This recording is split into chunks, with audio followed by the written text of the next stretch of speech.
Good morning student. आज 14 जुलाई में जो फर्स्ट शिफ्ट का एग्ज़ाम हुआ है वो क्वेश्चंस हमारे पास आ चुके हैं और अब हम उनको वन बाय वन सॉल्व करेंगे। एक पैटर्न जो देखने को मिल रहा है, चाहे वो एग्ज़ाम 12 तारीख को हुआ है, 13 को हुआ है या 14 जुलाई को हुआ है, क्वेश्चंस रिपीटेड हो रहे हैं। ग्रेविटेशन से क्वेश्चन आ रहा है, थर्मोडायनेमिक में कार्नोट इंजन की एफिशिएंसी से क्वेश्चन आ रहा है, या आपकी मोशन अंडर ग्रेविटी से क्वेश्चन आ रहा है। तो एक पैटर्न देखने को मिल रहा है कि वही चैप्टर जो 12 तारीख से क्वेश्चन जिस चैप्टर में से पूछे गए हैं उन्हीं चैप्टर में से क्वेश्चंस हर शिफ्ट में पूछे जा रहे हैं। ठीक है, तो आज का जो एग्ज़ाम है उसमें सबसे पहला क्वेश्चन हमें कार्नोट इंजन की एफिशिएंसी से मिलता है। ठीक है, क्वेश्चन की मैं आपको एग्जैक्ट वैल्यू बताता हूँ, क्या क्या आपको वैल्यूज़ गिवन है। आपको दोनों टेम्परेचर गिवन है।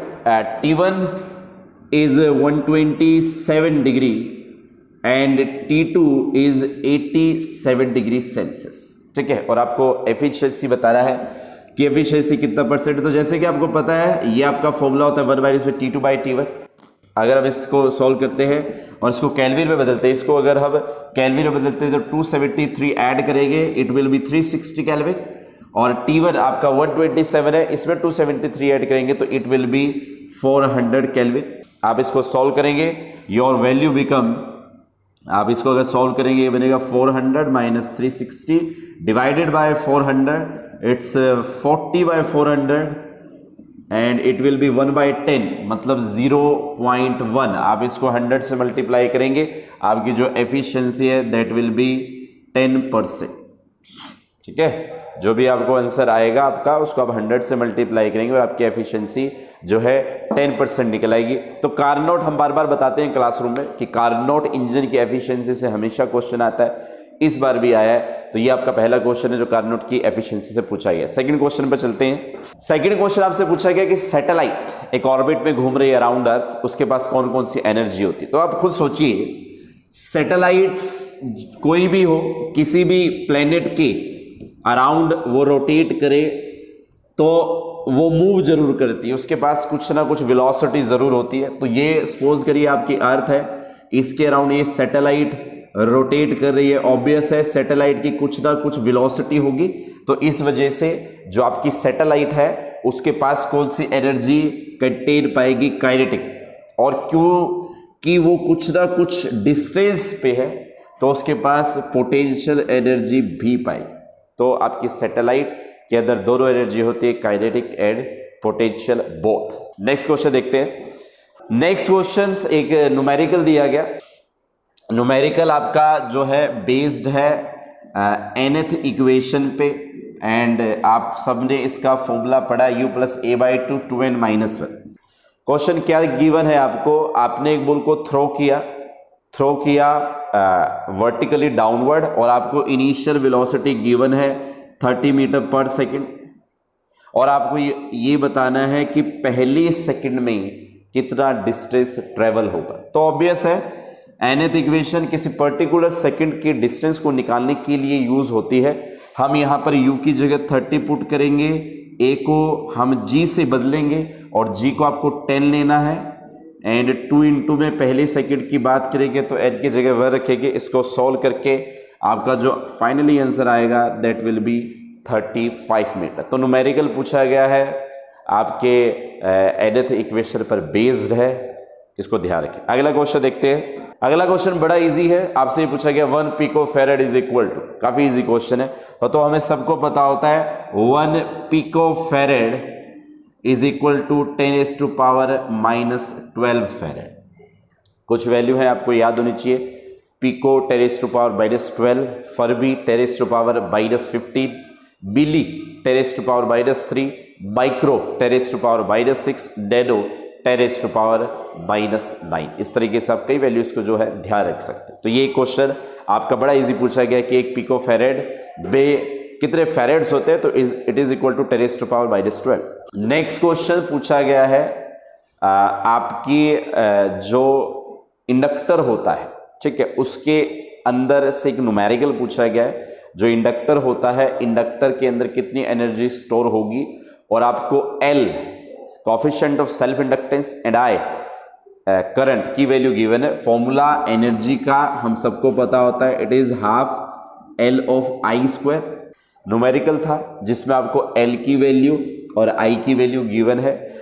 कुछ वैल्यू इतनी पता चली कि ये 40 मिली हेनरी गिवन था L, एट जो आपका I है दैट विल बी 2 एम्पियर। इसको अगर हम सॉल्व करते हैं तो आपकी जो वैल्यू बनेगी, मिली को 10 की पावर -3 पुट करते हैं, I को हम 2 पुट करेंगे और कुछ अप्रॉक्स I को 2 पुट करेंगे तो स्क्वायर करेंगे आप 4 होगा और वैल्यू आपकी आएगी 18 to 10 की पावर -3, मीन टू से इट इज इक्वल टू 0.8। ठीक है, इट इज इक्वल टू 0.8 के नियर बाय जो है आपकी एनर्जी बनेगी। ठीक है, तो ये क्वेश्चन आपकी एनर्जी स्टोर्ड से पूछा गया है, सेल्फ इंडक्टेंस में जो एनर्जी स्टोर्ड है उससे पूछा गया। नेक्स्ट क्वेश्चन देखते हैं। नेक्स्ट क्वेश्चन बड़ा इजी है, आपसे पूछा गया when a charge particle enter inside an electric field, उस पर कितना फोर्स अप्लाई होगा। तो as we know very well, force का ये फॉर्मूला आप पढ़ते हैं, जब charge Q electric field E के अंदर एंटर करता है, चाहे वो रेस्ट पे हो चाहे वो मूव कर रहा हो, दोनों ही कंडीशन पे फोर्स यही लगती है इलेक्ट्रिक फील्ड के अंदर, चाहे रेस्ट पे हो चाहे मूव कर रहा हो, फोर्स का फॉर्मूला यही होता है Q into E। Next question देखते हैं। नेक्स्ट क्वेश्चन आपका रेन ड्रॉप के रिगार्डिंग पूछा गया है, एग्जैक्ट क्लियर नहीं हुआ है बट रेन ड्रॉप के रिगार्डिंग दो ही कंसेप्ट बनते हैं। एक तो आपसे कभी ये पूछ ले कि जो रेन ड्रॉप होता है वो सफेरिकल क्यों होता है, तो आप उसका रीजन देंगे कि कोई भी रेन ड्रॉप सफेरिकल होता है तो उसका रीजन क्या होता है, सरफेस टेंशन। या आपसे कभी ये पूछा जाए नेट फोर्स क्या होगा, एक rain drop falling from cloud vertically downward free fall कर रही है तो उस समय पे नेट फोर्स क्या होगा, तो हमेशा याद रखिए नेट फोर्स 0 होता है। ग्रेविटेशनल फोर्स की वजह से वो नीचे जरूर आता है बट ओवरऑल नेट फोर्स 0 होता है, क्योंकि जितना ग्रेविटेशनल फोर्स लग रहा है उतना अपवार्ड थ्रस्ट लगता है, net force become 0। That's why आपका रेन ड्रॉप, अगर ये नेट फोर्स 0 होगा तभी आपका रेन ड्रॉप एक कांस्टेंट वेलोसिटी से नीचे गिरता है, और ये कांस्टेंट वेलोसिटी कोई और नहीं, ये टर्मिनल वेलोसिटी के नाम से जानी जाती है। ठीक है, तो कभी भी ड्रॉप पे क्वेश्चन आता है, एग्जैक्ट क्लियर ये क्वेश्चन क्या था, दो क्वेश्चन बनते हैं कि उस पे अगर ये स्फेरिकल है तो क्यों, तो उसका रीजन हम सरफेस टेंशन देंगे, और अगर ये क्वेश्चन बनता है कि आपकी जो रेन ड्रॉप है उस पे नेट फोर्स कितना लगता है तो 0 है, या वो किस वेलोसिटी से नीचे आती है, तो वो टर्मिनल वेलोसिटी से नीचे आती है। Terminal velocity is a constant velocity where net force is 0। Next question आपका आइसोथर्मल एक्सप्रेशन पूछा गया, एंड आइसोथर्मल एक्सप्रेशन आपसे पूछा गया है for your thermodynamic, first law of thermodynamic. As we know very well कि आप जब थर्मोडायनेमिक के अंदर आइसोथर्मल एक्सप्रेशन की बात करेंगे, ठीक है, अगर हम थर्मोडायनेमिक के अंदर आइसोथर्मल एक्सप्रेशन की बात करते हैं, ठीक है, तो हमारी जो वैल्यू है, वैल्यू होती है delta Q is equal to delta U plus of delta W। Isothermal is a process where temperature is constant and that's why आपका डेल्टा U 0 हो जाता है।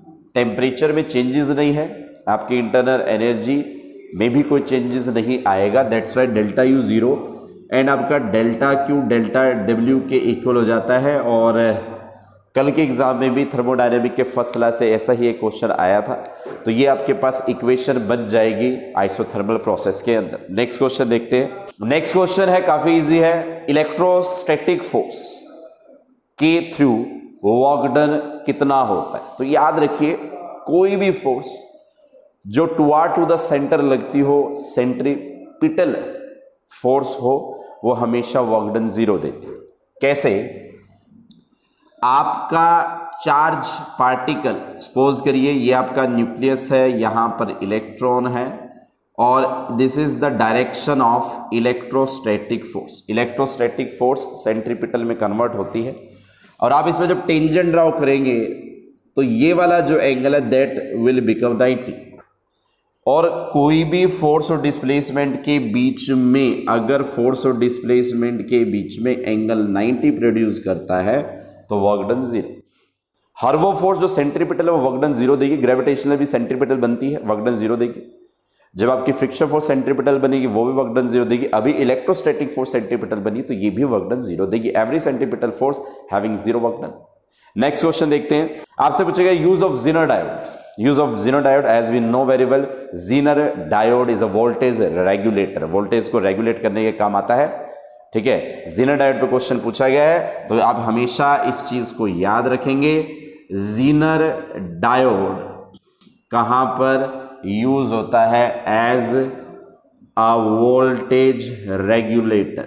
वोल्टेज रेगुलेटर की तरह काम आता है और ये रिवर्स बाइजिंग के दौरान बनता है। ये भी चीज आप एडिशनल याद रखिए, रिवर्स बाइजिंग के दौरान ये बनता है। नेक्स्ट क्वेश्चन देखते हैं, बड़ा इजी क्वेश्चन है। आपसे यूनिट पूछी गई है कोएफिशिएंट ऑफ फ्रिक्शन की, चाहे स्टैटिक फ्रिक्शन हो, चाहे लिमिटिंग फ्रिक्शन हो, चाहे आपका काइनेटिक फ्रिक्शन हो, सबके अंदर एक कोएफिशिएंट ऑफ फ्रिक्शन आता है। तो आपसे यूनिट जो है पूछी गई है, यूनिट किसकी पूछी गई है? यूनिट आपसे पूछी गई है BUS की, ठीक है।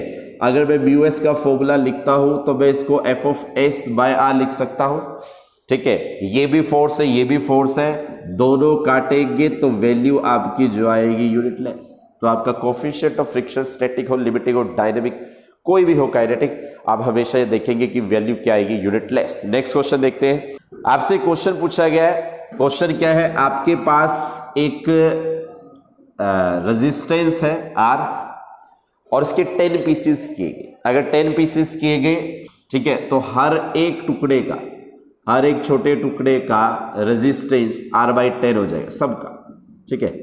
ऐसे जितने भी पीसेस किए गए, ठीक है, अप टू 100, तो आपकी जो वायर है उसका रेजिस्टेंस R था, हमने 10 पीस किए, हर पीस का रेजिस्टेंस R/10 हो गया, and then they connected parallelly, और उसके बाद इसको जो है पैरेलली कनेक्ट किया।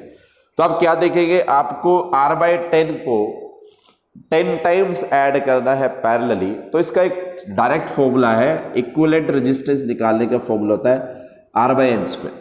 बस आपको करना क्या है? R/10 को आपको पैरेलली ऐड करना है 10 टाइम्स, और आप फाइनली जो वैल्यू देखेंगे, वैल्यू आएगी R/100।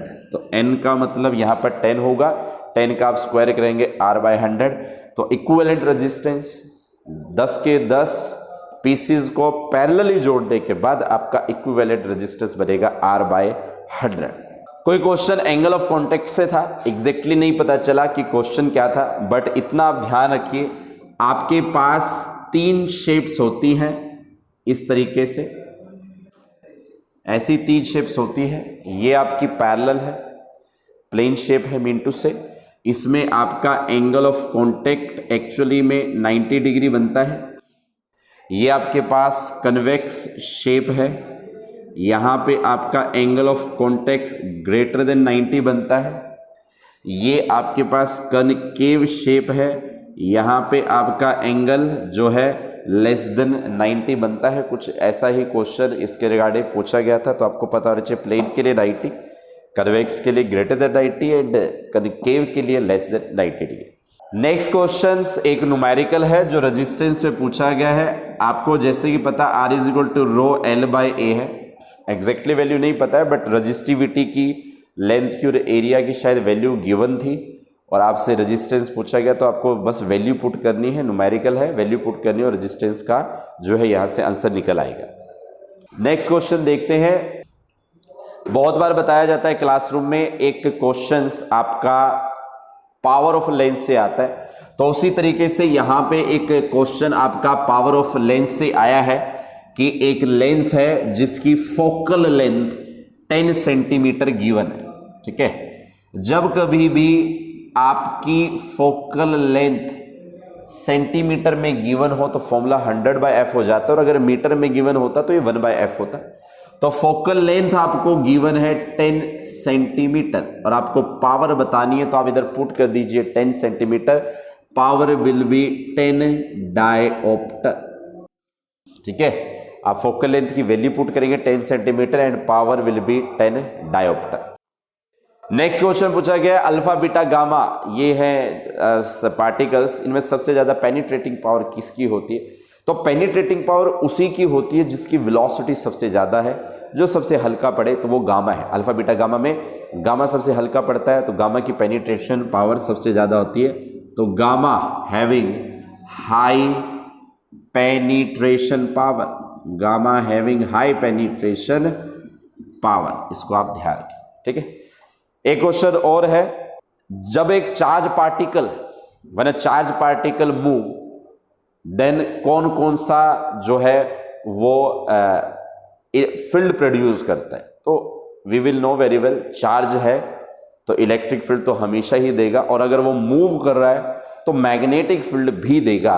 मीन टू से electric field and magnetic field both, ये दोनों के दोनों जनरेट होते हैं जब एक चार्ज पार्टिकल मूव करता है। तो ऐसे 17-18 क्वेश्चन हमें इसके रिगार्डिंग मिले थे, ठीक है, वो हमने सारे डिस्कस किए हैं, ठीक है। तो जैसे भी जो भी क्वेश्चन हमें मिलते जाएंगे वो हम आपको डेली अपडेट करते जाएंगे, ठीक है। तो आज के लिए इतना ही। Thank you very much. जय हिंद, जय भारत।